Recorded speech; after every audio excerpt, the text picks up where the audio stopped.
私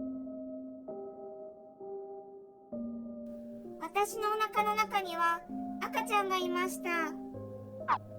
でもそのことは同居している親にも職場の人にも誰にも話していませんでした。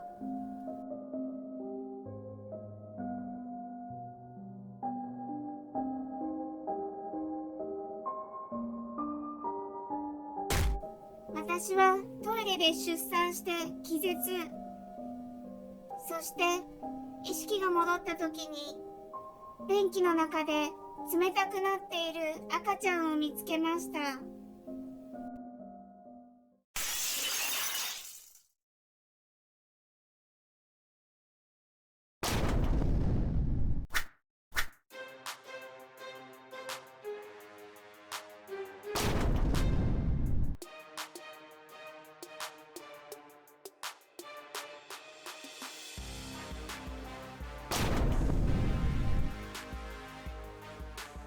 子供を産んで親になるということについて自覚できていましたか？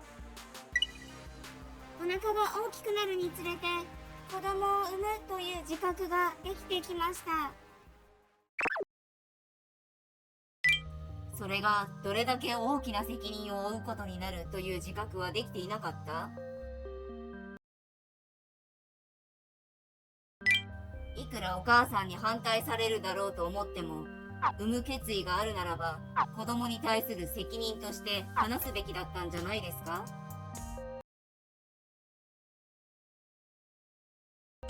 きちんと責任を持って行動できないのであれば子供を持つことはできないんですよ。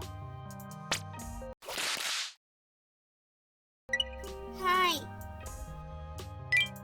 出産後倒れてしまって意識が戻った時に便器の中に赤ちゃんがいると気づいたんですね。はい。先ほど検察官から便器の中から取り出そうと思わなかったのかと聞かれて、自分で取り上げる力が残っていなかったと答えましたが、なぜ心配して来てくれた同僚の方に事情を話して救急車を呼ぶなどしなかったんですか？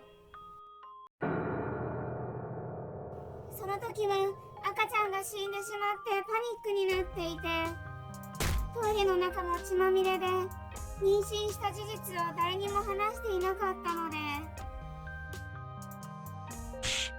しかし事の重大性から考えたら、そんなことよりもまずは赤ちゃんを取り上げてなんとか救命しようと考える、それが親の務めでしょう。はい。こんな状況で出産すること自体が親の務めに反してますけどね。親の務めを果たすというのがどういうことなのかよく考えてみてください。はい。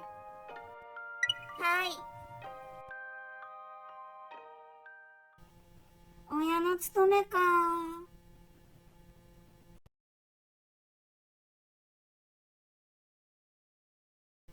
私は冷たくなった赤ちゃんをそのままにして便器の蓋を閉めました。そしてその場から立ち去ったんです。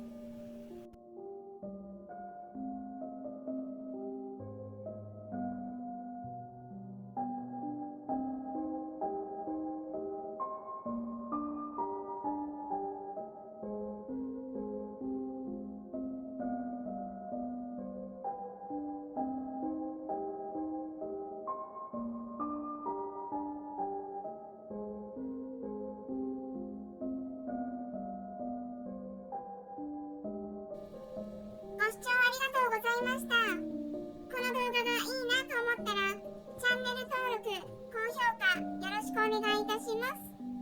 コメントもいただけたら嬉しいです。